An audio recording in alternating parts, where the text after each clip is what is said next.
time for the 49ers Rush podcast.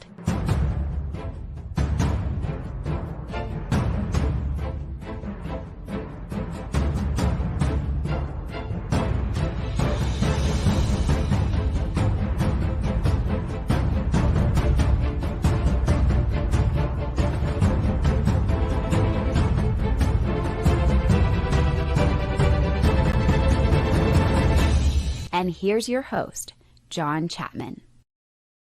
What is going on, faithful? It is absolutely incredible to be with you guys. It's Monday.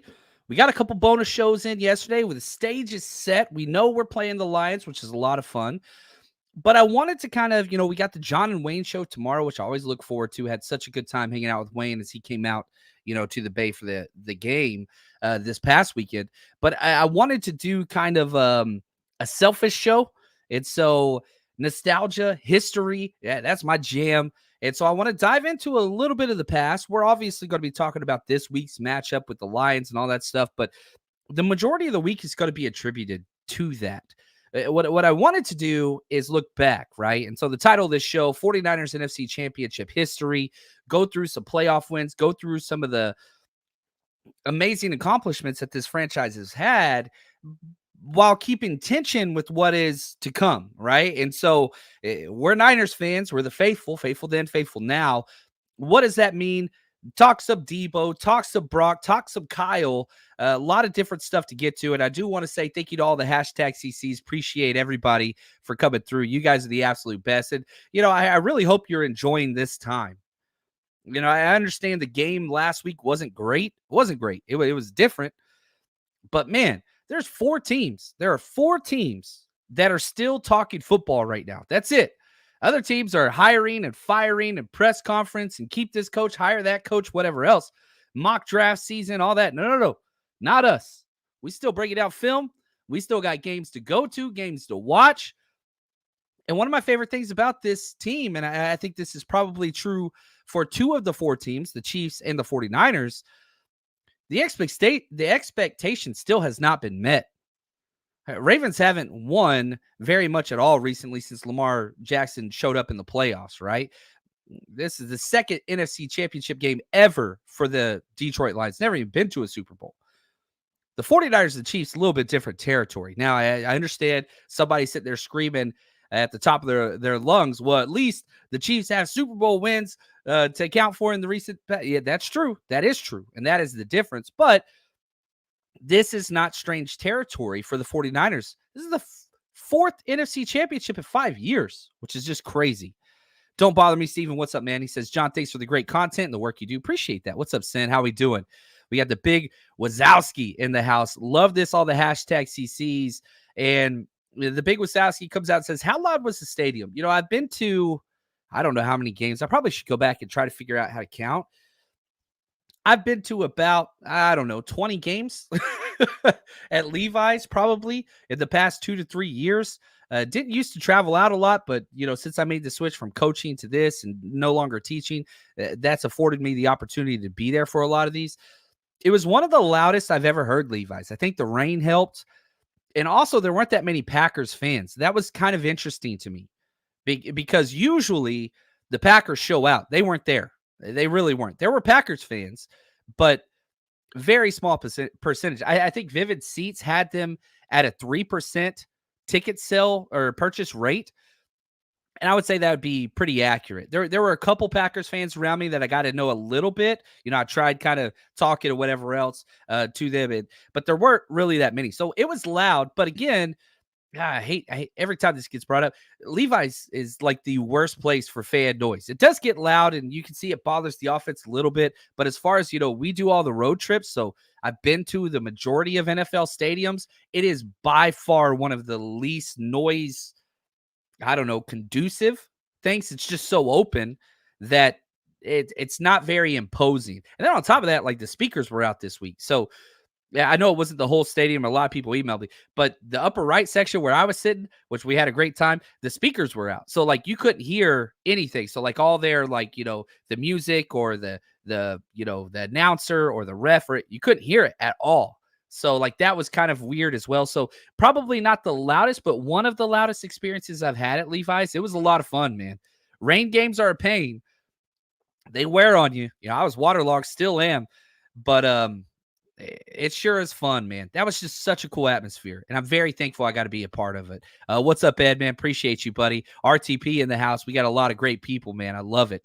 Mosquito Killer says, poor Croc today. It was Croc versus the world on his channel. Look, man, I'll say this, and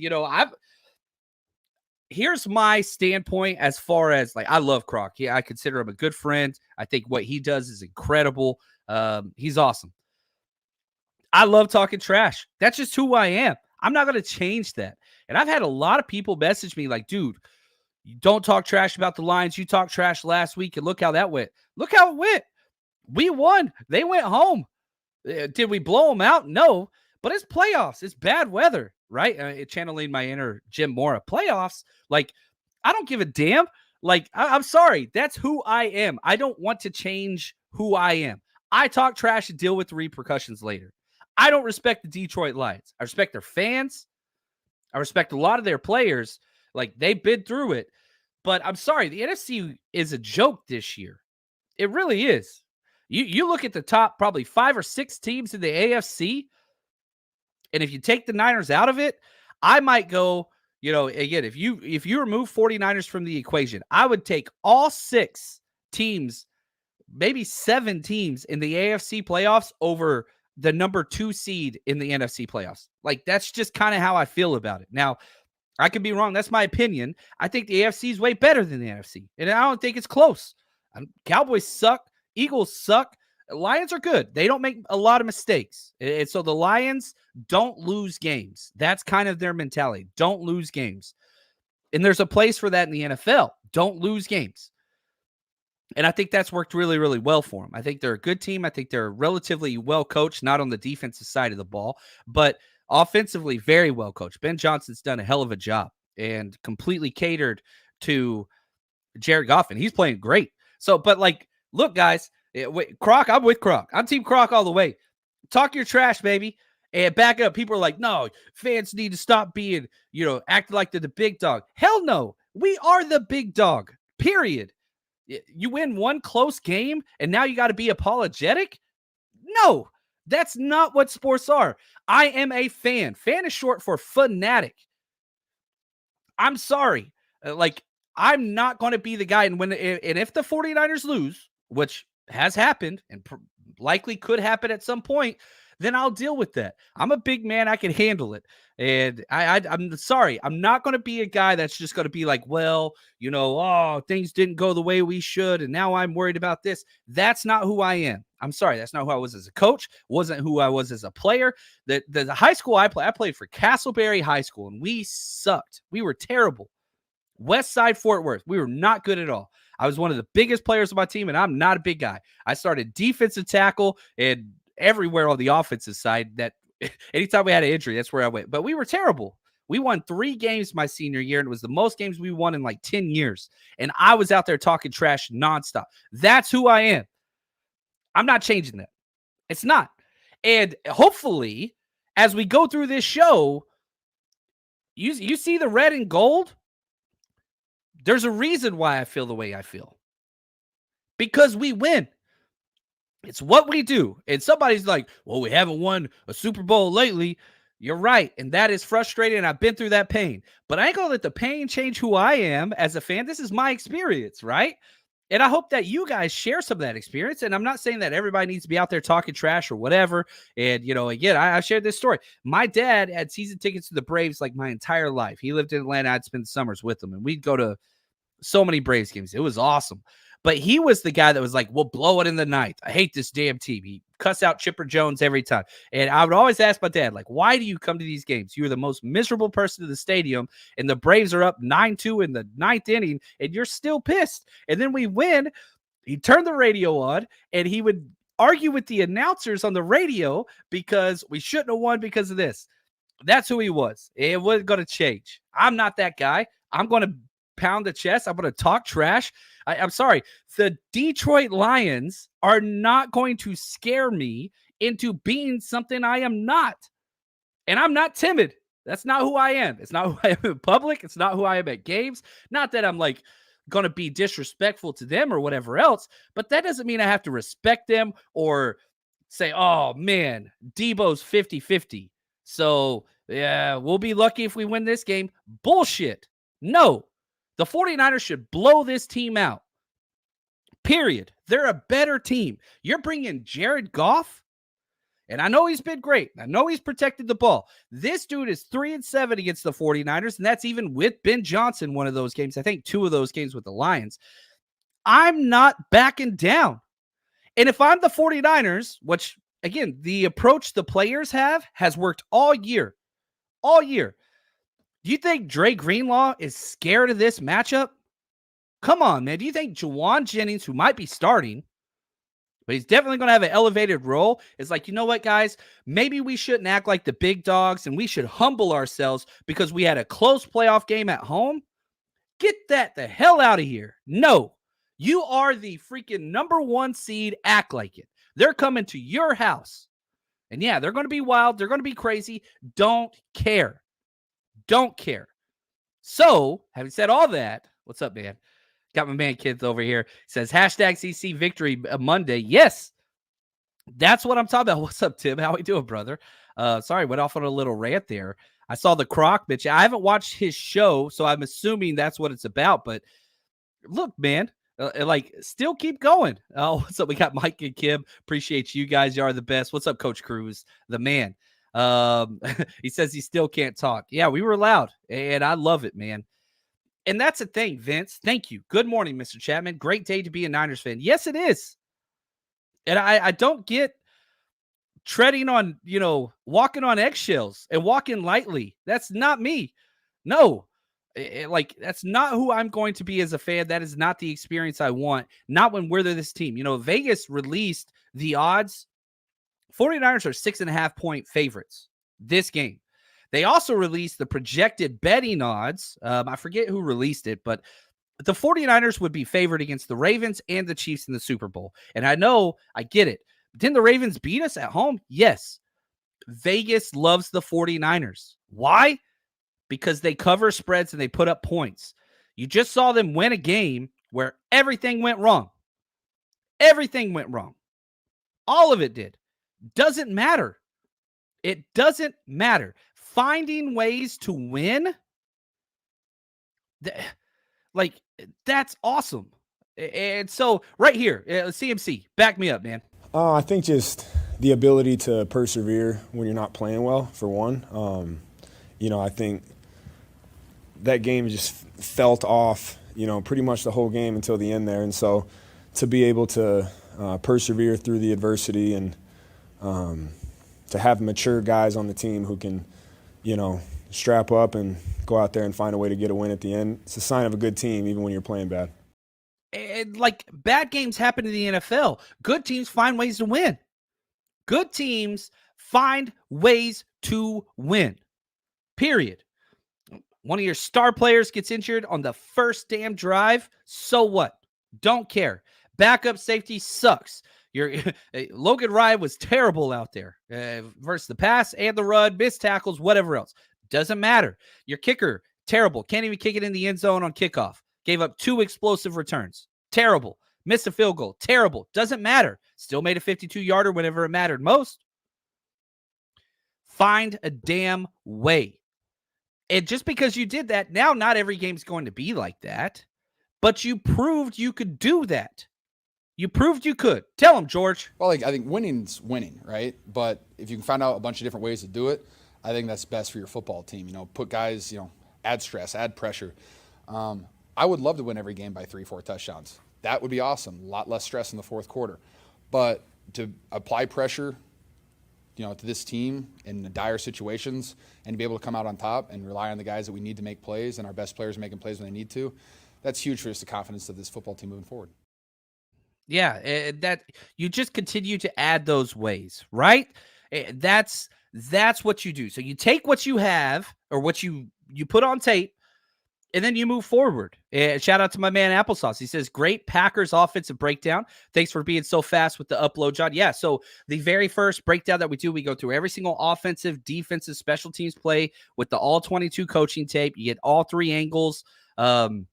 It's exactly what the coaches get. I broke that down this morning, the first half offensive tape. And again, the49ersrush.com or our Patreon channel in the link in the description if you want to get that. As soon as you sign up, you get 3.5 years of content. You go watch anything. You want to go watch the Lions game from a couple years ago? That's up there. All that's there. Now, a couple takeaways that I had just from the first half offensive breakdown. Aaron Banks was terrible. I don't think he's had a good game in maybe 2.5 months since his first turf toe injury.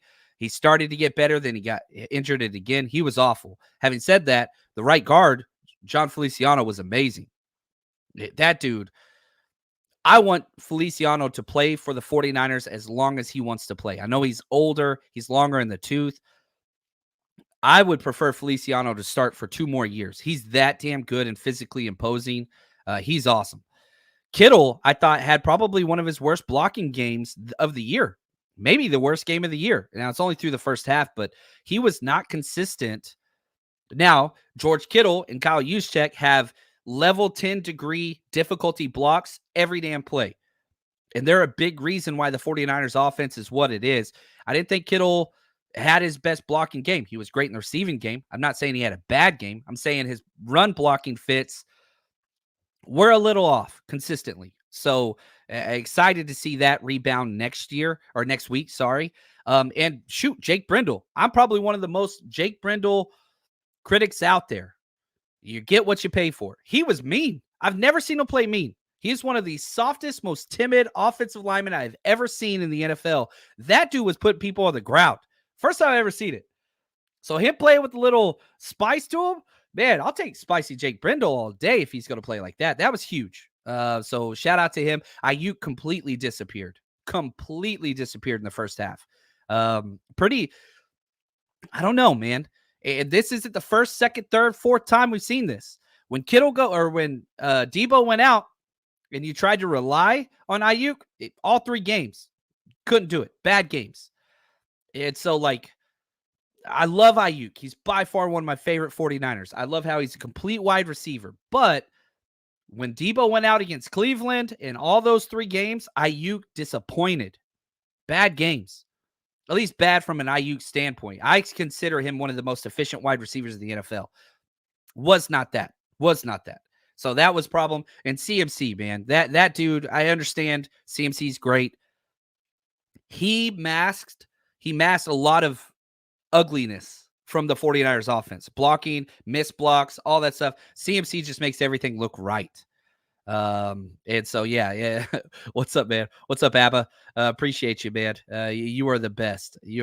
Always calls me Jim Rome. And so I appreciate that. David says, I didn't want to see the Chiefs advance, but at least this way we're guaranteed to avenge a Super Bowl loss. Yes, I don't want easy. I always told my kids, look, you get in a fight with somebody smaller than you, you're in the wrong. That's not the way life works. If you can't do not fight people that are smaller than you. That's not cool. You want to fight somebody bigger than you and they're in the wrong, you go right ahead. You do not fight down. I want the big bad wolf. I want Patrick Mahomes. That's what I want. If I could have any team in the Super Bowl, now I would have went. I get the easier, the Texans or whatever else. I want to play against the Chiefs. I'm sorry. I want to right the wrongs, man.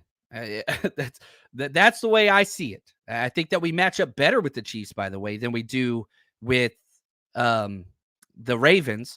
But then you got to deal with Mahomes, who's freaking unreal. Yeah, I get it. I totally get it. He's unbelievable, but we'll see. Let's see here. Just get through a couple other ones. Let's see. Let's talk about this. Let's jump to Debo, and then we'll do some NFC history talk, which I think is going to be fun. Debo comes out. X-rays are negative. Nothing's broken or fractured in the shoulder. The quote is he's 50-50. Now, let me just say this. Watching the film after that hit, Debo stayed in the game, which is tough as hell. Dude's a warrior. Watch him run. I probably should have cut the clip. He's not moving his left arm. I think it's his left arm. Whatever arm's hurt, you'll see him running like this, and he's just pumping one arm. As he's running a route, this arm is fixed. The other arm, he's running fluid, but this arm's not moving. He's going in jet sweep motions, all that stuff. That arm is glued to his ribs. It's like it's in a cast. Like, he was in crazy pain. To go back out there, I mean, he's Debo. Like, let's just be real. He's always let it all out there. He's always put his body at the mercy of the sport and for the team and all that stuff. And watching the routes, he went back. He had 9 total plays. I think he got hurt on the 3rd or 4th play. And you watch it, it's just like, oh, you can just feel it. It's silent tape. You can't hear anything, but you just see him running, and it just makes you cringe. Now, Kyle Shanahan, if that dude's arm fell off and they had to surgically remove Debo's arm this morning, Kyle Shanahan would leak out there or say, Debo's 50-50 this week. I trust Kyle with a lot of things, never injuries. I mean, I've said that forever. That dude, if somebody's not going to play, he's going to make it sound like they're going to play. And if they're going to play, he's going to make it sound like they don't play. He feels like it gives them an advantage. That's just who he is. Yeah. So I don't know. I think that Debo will play, but he might be used as a decoy again. We've seen this before. Week 4 against the Arizona Cardinals, he went out there and was just a decoy. He had 3 rush attempts and no passing targets. That's not a bad thing. Debo out there changes things. You have to respect it, whether he's wounded or not. We'll see. We'll kind of see how that goes.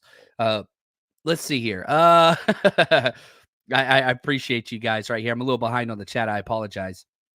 Ed says this: we the Niners fan base don't want a participation trophy. Go talk your trash. We're winners. That's who we are. I'm not saying like you got to be disrespectful or like Lions fans or anything like that. That's not who I am. But look, man, Alberto, thank you. This is Victory Monday, baby. That's what it is. And so, yeah, I'm good. I'm good. Go flex on them, baby. Sid, she says, John, the Lions offensive line, which is good. Yeah, the Lions offensive line might be the best in the NFL, might be the second best in the NFL. It's definitely up there. The Eagles I'd put up there. A healthy Texans is pretty damn good, but they've never been healthy. Yeah, Lions are good. Now, their left guard, I don't know if he's going to be playing. He got injured during their game. Their center, Frank Ragnow, who I think is a top 3 center in the NFL, he got injured but stayed in. Yeah, their O-line's great. It's not good. It's great. Now, the 49ers defensive line has underperformed dramatically this year. There's no doubt about that. But they haven't been bad. And somebody kept talking about, like somebody mentioned in my I think it was on Twitter. I don't remember where it was. Man, what if the Lions run it up the gut against us? Like, we've been so bad against the run. And I'm like, whoa. Yeah, we had a bad game against the Packers against the run, but it was not up the middle. It was nothing to do with the defensive line. The bad game against the run was all perimeter players, right? Ambry Thomas, 2 missed tackles and missed his gaps repeatedly. Charvarius Ward, 2 missed tackles. Logan Ryan, 2 missed tackles, missed his alley several times. That's why the running game, and it was all perimeter runs. Now, I do think, one of the weird things about the Lions offense, every time I've watched them, they're pretty predictable based on their back. They have a 2-headed back system, and they're both really good. David Montgomery, he's the in-between the tackle guy, tough guy, goal line guy. And then Jahmyr Gibbs, he's a little bit more of the CMC guy. He's outside, he's speed, and they're both very, very good. But if a team wants to try to run inside the tackles against the 49ers with our D-line out there, I'll take that. I really, really will. If we lose that way, we lose that way. I am more concerned about the perimeter run defense. That hasn't been great. And so that is a concern for me. Big Papa, what's up, buddy? Hear people talk about how Goff knows the 49ers as an advantage is hilarious. Yeah, he's 3-7. He knows how to lose against the 49ers. Like, he's lost 5 straight games. And so that's with 2 separate teams. People are like, yeah, but now with Ben Johnson, dude, that dude had McVay and Cooper Kupp and whatever else. Like, it still couldn't beat the Niners. So Goff is good, and he's played very, very well. And hats off to him. I love what he's done. But, like, to be worried about that, come on, man. Come on, man. Sonia, I seen CMC massage that leg in the first quarter after Debo went out, and I got so worried, but he got back in the game. Man, you take so many hits as a running back. There's no doubt about that. I mean, it's just what it is, and you're going to have issues, but you work it out. That's what it is. I'm not too concerned about him. That dude, he's a machine. He's a machine. Right here, Alejandro, he says ticket prices and sad face emojis. I told you guys. I told y'all. If the Lions win, ticket prices are going to go through the roof. They've never been to an NFC Championship. They've never been. They've been to one before, but it's been 32 years. So that's the difference, right? Look at this. I love this, Aaron. He says, you either die a hero or live long enough to see yourself become the villain. 49ers against the rest of America, baby. Everybody was going against us.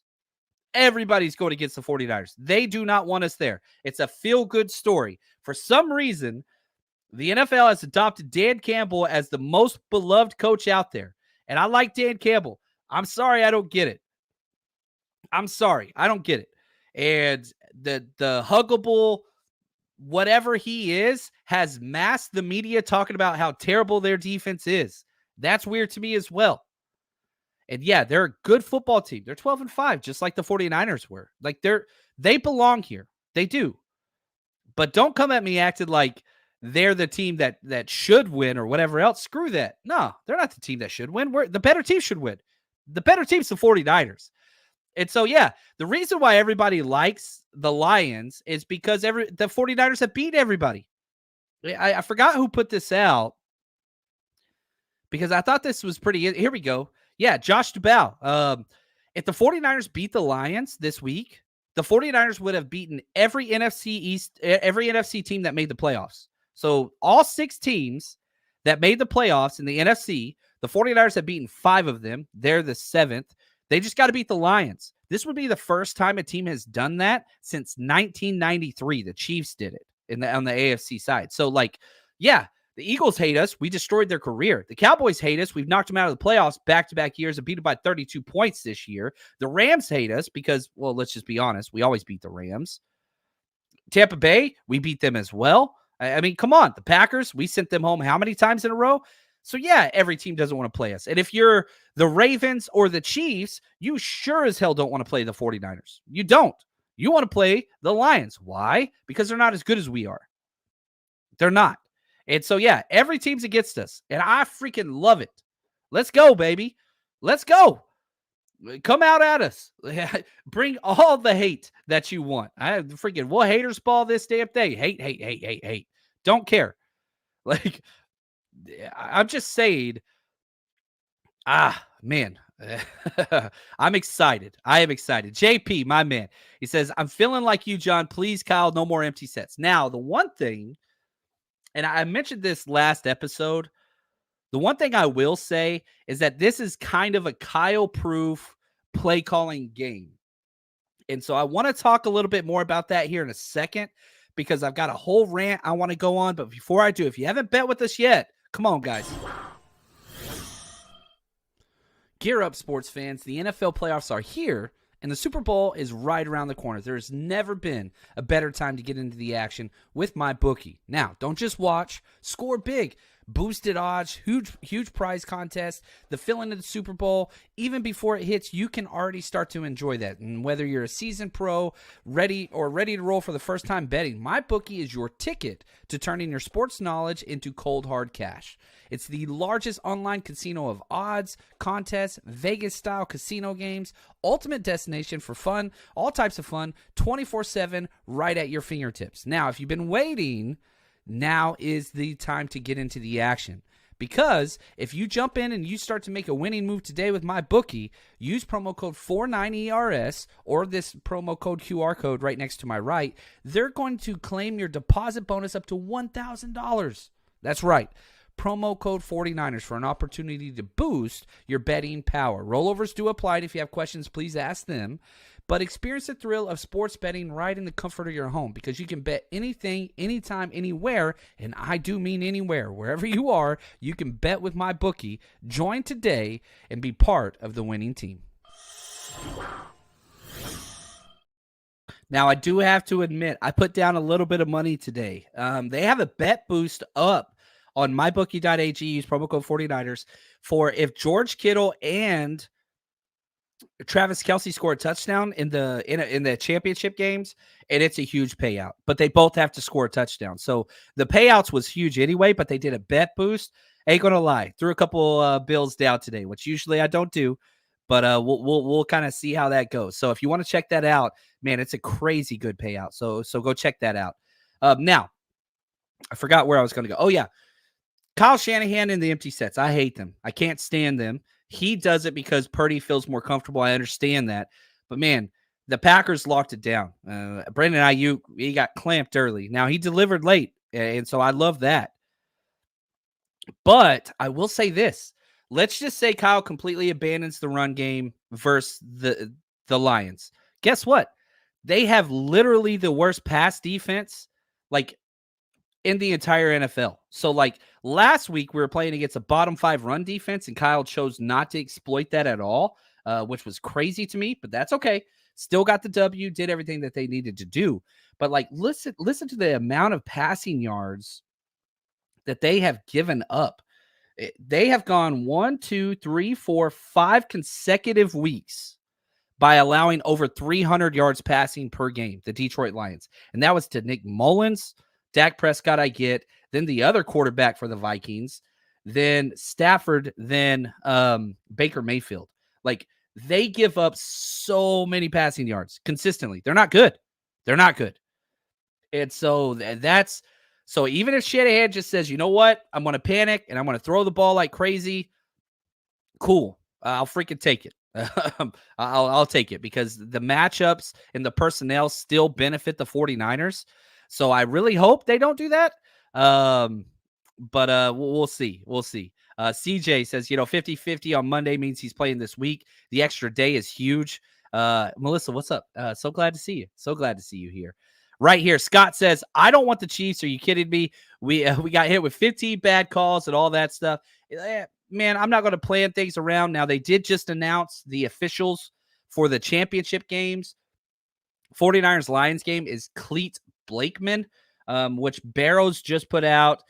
Blakeman reffed the Cardinals game on October 1st. 4 accepted penalties on the 49ers game. That was a clean game. That was week 4. That was a game Debo was a decoy. So talk about, doubling up on that again. But look, man, we're not ever going to get the ref's side on anything. We played a home game. Usually the home team gets a little bit of benefit because the crowd noise. I know crowd noise isn't great at Levi's, despite the fans being amazing. Just the stadium's not. But they got 6 penalties. We got 1. Like, how do we lose every damn time? It's so damn frustrating. So I hate to tell you this, Scott. We are never going to get the benefit of the doubt whenever it comes to officials. I just don't understand who Kyle Shanahan or Dad Shanahan, whatever. But yeah, we're not getting that. We're not going to get that. So look at my man, David Waller, our resident Cowboys fan, says, looking for Cowboys tickets for the Super Bowl.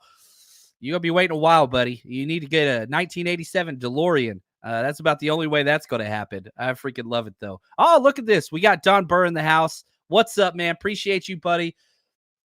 Don Burr's been stopping by for a few years now, ever since we played in week 1, and the resident Lions fan says, Detroit versus everybody. We come in. I appreciate you. And good luck to you guys, man. I really do. Now you start bringing this. Goff going to work you. Let's just be honest. Baby Giraffe Goff, we've got history with him, and it's never gone well. The last time he threw a touchdown pass against us in the Rams was to Javon Kinlaw. So I'm just going to say, what's up, Tim? There he is. Don Burr, glad that you are here, my friend. I hope that you have a great experience. Happy for you, man. Really am. Tim says, hit that like button. Subscribe, support the show. Thank you, Tim. Big fan. This is fun, man. I like the trash talk. I like all this stuff. We'll see. We'll see. Now, let's talk NFC Championship history. I've waited too long. I got a little off task. It's a problem. The 49ers have made 19 NFC Championship game appearances. This will be their 19, so they've done 18. Listen to this broken down per coach. This is fun because we've got such a wonderful history. We're the faithful. We're different. Listen to this. Dick Nolan. He made it in 1970 and 1971, back-to-back years. Awesome. Walsh, he made it 4 times. 81, 83, 84, 88. He did it back-to-back times. Seifert came in, and I really wish Seifert got more love from the NFL and from 49ers fans. All-time winningest coach we've had, made the most NFC championships. He was the defensive coordinator, and I don't feel like he ever gets credit. He was the coordinator that changed the defense and Ronnie Lott and all that stuff, and he was there for all of our Super Bowl wins, every single one of them. He doesn't get credit for it. It's weird. I don't understand that. I really do believe Seifert needs to be in the Hall of Fame, but it doesn't seem like it's even close. But he made it the NFC Championship 89, 90, back-to-back years, 92, 93, 94, 5 times, back-to-back, and then three-peated. It's incredible. Mariucci made it once in 97. Harbaugh made it in 3 consecutive years, 2011, 2012, 2013. What an awesome run. And now you got Kyle Shanahan, 2019, 21, 22, 23. He's done it 3 consecutive years. Now, our record in the championship games, we're 7-11. We do have a losing record there. That's not good. But, man, the fact that we have been in the NFC Championship more games than anybody in the history of the NFL, AFC or NFC, that's incredible. And I think that, I get in arguments with a lot of old hats, especially Cowboys fans, because they have to discredit playoff wins. They have to discredit championship game appearances because they don't have those. And so a comment that I get a lot of times, I've talked about this in the past. Well, if you don't win the ring, it doesn't mean anything. I completely disagree with that. What's up, Snoopy? How you doing, man? If you don't think playoff games matter, then don't watch the championship game. You shouldn't even watch. If it's ring or nothing for you, turn the TV off because this game doesn't matter. It's just an exhibition. It's just the NFC Championship. It doesn't matter. If you don't win the Super Bowl, it doesn't matter. Might as well lose it all. If that's the case, talk to a freaking Lions fan because the Lions fans are so excited because they're a part of something late in the season and they've never been a part of it before. And that matters. It does. And since we've had Kyle show up, oh, gosh, he's been awesome. Kyle has 7 playoff wins in 5 years so far. That's crazy. Shout out to Akash. He's one of the best Twitter followers out there. He's going to tie his dad, Mike Shanahan, if he wins this game with 8 career playoff wins. That's all Mike Shanahan has. Now, he's got Super Bowls to back it up, and he was a coordinator forever, much longer than his son was. But, man, listen to Kyle Shanahan now has more playoff wins. Listen to these head coaches. Than George Halas, than Mike Ditka, than Dick Vermeil. He has more playoff wins than Bruce Arians, Marty Schottenheimer, John Gruden, Brian Billick, Jim Harbaugh. That's a damn good list of coaches. What Kyle has done in freaking 5 years, guys, took 2 years to build it, and then just went ham and has 4 out of 5 NFC championships in a row. That's a trip. That's an absolute trip. Bill Walsh never did that. Never did that. Now, Bill Walsh won some more rings, and they're going to come. Championships are going to come. But, man, it's just, this is awesome what this team has done. And it all goes to the top, and I freaking love this.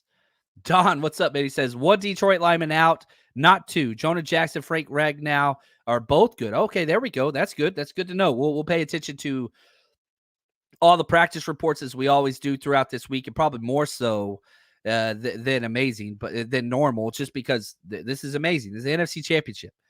Snoopy says, yeah, they're not a real fan then. No need to address them type of cats, JC. I struggle with it because I get that conversation a lot.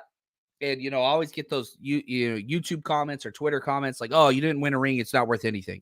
And I'm just like, golly, like, that's a terrible way to live your life. Imagine saying that to a Lions fan.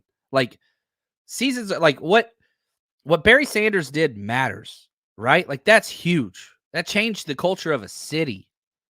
It matters. He never won a championship, never even made it to a Super Bowl, but it matters. What Megatron did matters.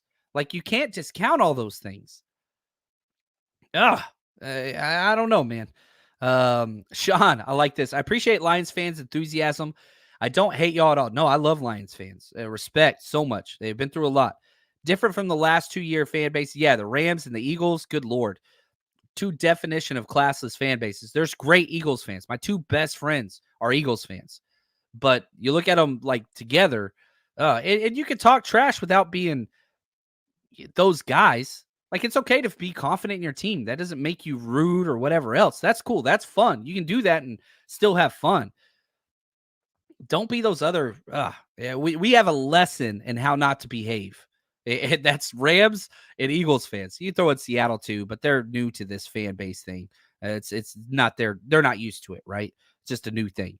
Right here, Ed, can't express how incredible being in this there is. Yeah, man, I was there at the stadium, and that feeling afterwards during the game, even though the game was going bad, like, you can't just say that's not worth anything. Man, I love it. Now, let's change to some Brock talk, baby. I really think, going back through the film, Brock actually played a lot better in the first half than I thought. I didn't like the play calling. I hated all the empty set. I hated giving away from the run game. Didn't like. But, man, I really think Brock played a relatively good game, relatively clean game. He didn't turn the ball over. Now, he did pepper safety in between the numbers on, like, this very first pass attempt. But, hey, man, that's just part of the way that it goes. And, Kyle, he even talked about it, like how he thought Purdy played. And that's the thing. You protect the ball, you win the game. Here you go. I mean, there's D linemen you got to throw over and stuff. Sometimes the guy hooks up in a zone and you think they're going to move and you can't see him, so it just gets off fingertips. I think that third down that him and Ray, we had a swirl route. Ray beat the guy hard at the beginning of the line, and I don't know if he thought he should put his hand up going to the corner, but Brock threw a swirl, so there was a couple things in that I think he went to an off schedule and Brock threw it in rhythm. So those things showed up without a doubt, but I also like some of the plays that the guys made. I mean, being able to drop it in over that mic to Jawan on that, I think it was a big third down.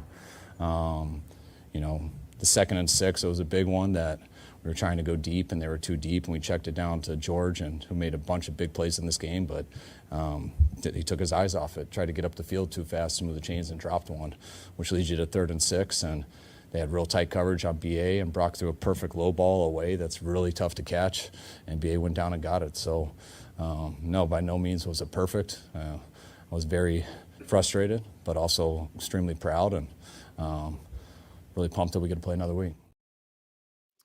And so, yeah, you look at what Brock did.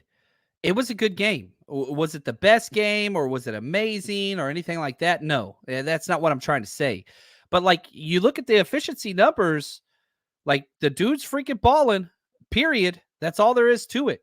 Like, here, I'll put this up, and shout out to Lombardi, who posted this on his Twitter. Like, look, here's the thing. This is quarterback efficiency rankings. This is a chart. The higher up vertically you go on the chart, that's your EPA, right? So how efficient you are. The further right you go on the chart is your completion percentage above expected, CPOE. So this is every single week, every single game this year, including wild card and divisional round.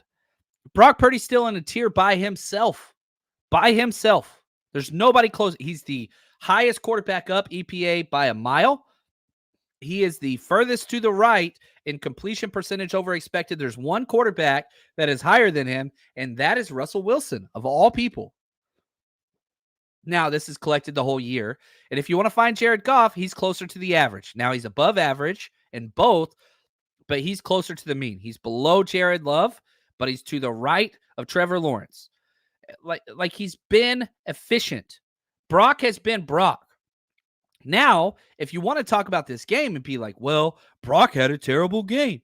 All right, cool. He had an 86.7% quarterback passer rating, or 86.7 passer rating. Now, I understand quarterback passer rating is not the end-all, be-all in measuring a quarterback's performance. I understand that it's not, but it's pretty damn good. It's one of the best ones that's come out yet. Okay? And so, like, you can pick whatever metric you want. He had an 86.7. Now, right here, Ed, Brock's numbers were better than Jordan Love's. He's a dog. Brock's a killer. The media downplays it, and you're exactly right. You look at the numbers. Jordan Love had a 72.4. He had 2 turnovers. Jordan Love was better until he threw the 2 picks, and he was way worse. Steve Wilkes confused the kid repeatedly. Steve Wilkes shut him down. 0 points in the fourth quarter. You're not going to win a close game in the playoffs like that. Trust me, ask Jimmy Garoppolo. Not that Jimmy G deserves to be taking shots here, but that Jordan Love experience was a classic Jimmy G tale. It's pretty clean and efficient through 3 quarters, and then it just goes to crap. Turns the ball over, doesn't generate points in the fourth. We've been through that.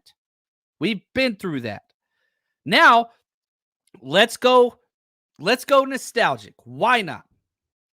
Brock Purdy's playoff rating, one, he's never thrown an interception in the playoffs ever. He's 3-1. He's won all 3 games that he started and finished. The only game that he lost, he played 1 series in and then was out with the elbow against the Eagles. Here's what's crazy. Okay, Patrick Mahomes is great, and everybody's going to bend over backwards to worship him and all that stuff. You know, Tony Romo going all out just to make sure he gets all the praise in the world, and rightfully so. Patrick Mahomes is amazing. He's the best quarterback in football. I don't think anybody would disagree with that. The Super Bowls, the MVPs, he's already got them. Patrick Mahomes has 4 career playoff games with a lower quarterback rating than Brock did this week. 4. Joe Montana, the best. He had 8 career playoff games with a lower quarterback rating than Brock Purdy had this week. And then somebody's be like, yeah, but what about Tom Brady? Tom Brady had 22 playoff games. 22. Tom Brady played a lot of playoff games. 22 of his playoff games were below an 86.7 quarterback efficiency. 22. Now, I am curious. Let me look up. I don't know how many games he had in the postseason, but I want to look this up because 22 games out of 48. It's almost half of his games, Tom Brady's games, were what Brock Purdy did. Worse than what Brock Purdy did. Like, I just don't understand why people hate this kid so much and will not give him any flowers. And it doesn't really matter in the grand scheme of things. Did he have a great game? No. But he didn't cost his team. He delivered in big moments. He gave the freaking fourth quarter comeback in terrible weather in the rain that we all been waiting for. And people are still just like, I don't know, man. Now, other people, they're all saying like, well, he just dinking dunks and all that stuff. Okay, let's count. Let's count. How many passes were behind the line of scrimmage? There's 2 different metrics here. I'll go through both of them. How many quarterbacks or passes in a game was the ball delivered behind the line of scrimmage? Okay? This is out of all 8 quarterbacks in the divisional round. Lamar Jackson had the best at 2. Okay? He had the fewest. I'll leave Brock's numbers out, and I'll tell you where he fits it at the end. Mahomes had 5 behind the line of scrimmage. Baker had 5 behind the line of scrimmage. Okay? Then we go on. Goff had 7 behind the line of scrimmage. CJ Stroud had 8. Jordan Love had 10 passes behind the line of scrimmage, and Josh Allen, the belle of the ball that everybody wants to talk about, how great he is, and that arm strength and all that stuff, 13 passes behind the damn line of scrimmage. 13. How many did Brock Purdy have? 4. Lamar's the only one that had fewer passes behind the line of scrimmage. Now somebody said, yeah, but what about the screen routes? All right, cool. Let's play this game. Lamar threw 0 screens. Lamar's dealing this year, man. I ain't going to lie. Goff 3 screens, Baker 4, Jordan Love 6, Mahomes 6, Josh Allen 10. Brock Purdy 5. I don't know, man. It's just it's just weird. It's just weird. I don't understand. Yeah, right here. Ginger Nider says Brock Purdy had the highest yards per attempt all season. Doesn't matter because that's factual and you can prove it. People just want to think Brock Purdy is this or that. It makes no sense. Did you know that Brock Purdy completed 2 more deep passes than Josh Allen did in the divisional round? Over 20-yard air yards. Brock Purdy completed 2. Guess how many Josh Allen completed? 0. Now, that one pass to Stefan Diggs, that was perfect. But, like, come on, man. I just don't understand. It's hard to find a way to grasp where the hell they're getting this stuff. And I get it. It doesn't fit a narrative. He's the last pick of the draft. People don't like San Francisco because they beat all their teams. I totally understand that. But, like, come on, man. Y'all just still go. Let's just, come on. Keep it coming. I love the criticism. Keep making fun of Brock Purdy. That dude, he's going to do his thing, man. He's going to do his thing. And I just, we look at the 49ers history. You look at what Brock Purdy's done in the short term. Man. Yeah, right here. The deep pass to Kittle was a dime. Sprints out, rolls out, throws it, fading away, right on the freaking money. Just great. You talk about the throw to Jawan Jennings.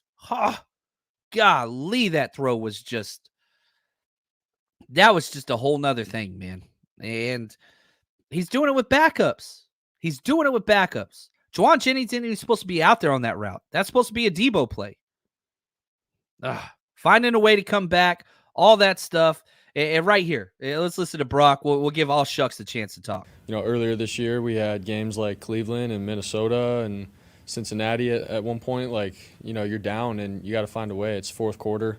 It's the NFL. And then obviously we're in the postseason now, so we were all like, all right, this is it. This is our season. And so for us to capitalize like that was huge for all of us. And then obviously for myself as a quarterback, it's good for confidence and all that. But we have too many good players, man, on this team.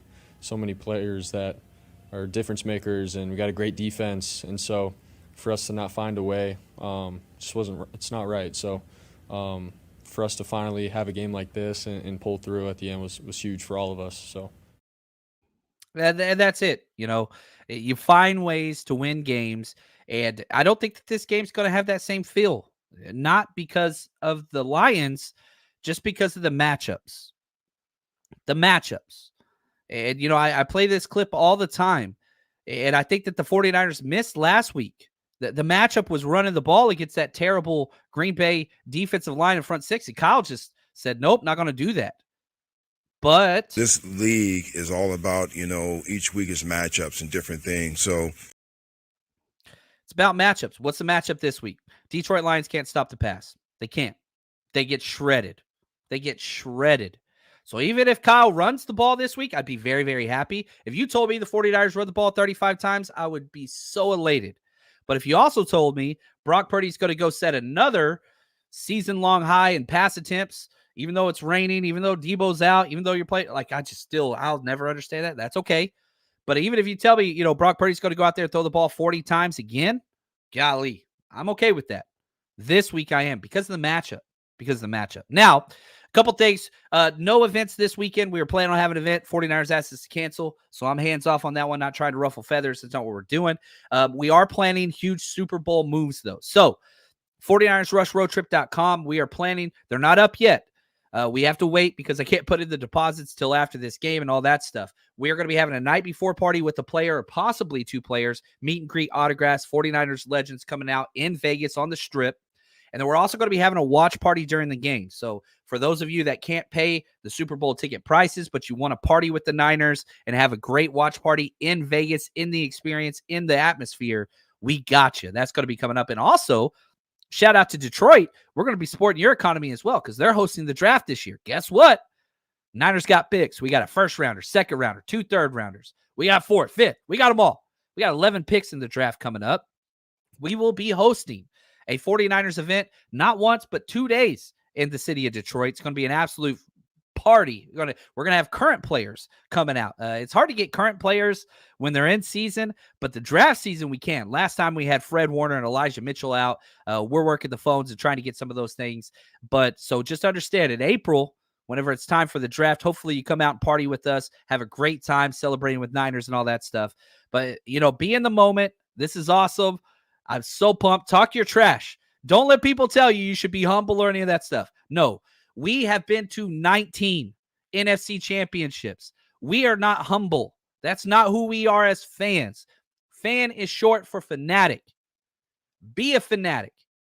Be crazy. Why? Because you deserve this. This isn't your first rodeo. It's their first rodeo. They've been to 2 NFC championships. We've been to 19. Handle your business. I love it. As always, stay strong, faithful.